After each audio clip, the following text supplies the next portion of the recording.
Praise the lord. క్రీస్తునందు ప్రియమైన స్నేహితులారా, యెషయా గ్రంథము 66వ అధ్యాయం 12వ వచనం ఈ రీతిగా సెలవిస్తూ ఉంది.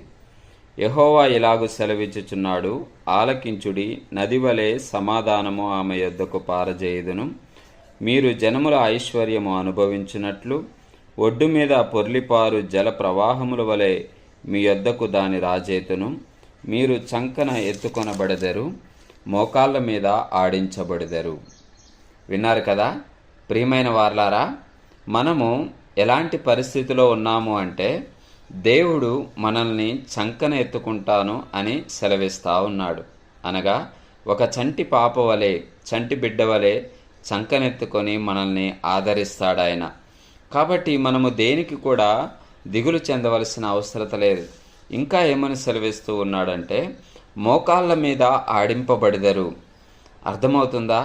అనగా మరి ఆయన పడుకొని మోకాళ్ళ మీద చంటి బిడ్డను తండ్రి ఎలాగూ ఆడిస్తాడో అలాగా ఆడించినప్పుడు ఆ బిడ్డ ఆ బోసినవ్వులో ఏ భయము, ఏ ఆందోళన, ఏ చింత ఉండదు. అలాగనే ప్రభువు మనల్ని మోకాళ్ళ మీద ఎత్తుకొని ఆడిస్తాను అని చెప్తా ఉన్నాడు.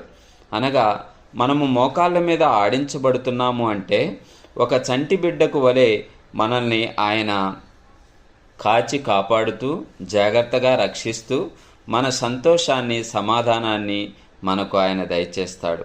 కాబట్టి ప్రియులారా, మనము మోకాళ్ళ మీద ఆడింపబడే బిడ్డల వలె ప్రభు యొద్ద ఉన్నప్పుడు ఏ దిగులు మనము చెందవలసిన అవసరత లేదు. ఏ అపవాది శోధన మనకి రాదు. తండ్రి ఆడిస్తున్న బిడ్డ మరి ఏ భయము లేకుండా తండ్రి యొద్ద ఆడుతూ ఉంటాడు. ఆ రీతిగానే దేవుని యొద్ద మనము ఏ భయము లేకుండా, బెరుకు లేకుండా ఆడుతూ ఆయన మోకాళ్ళపై ఆడిస్తున్నప్పుడు మనం ఎందుకు భయపడాలి?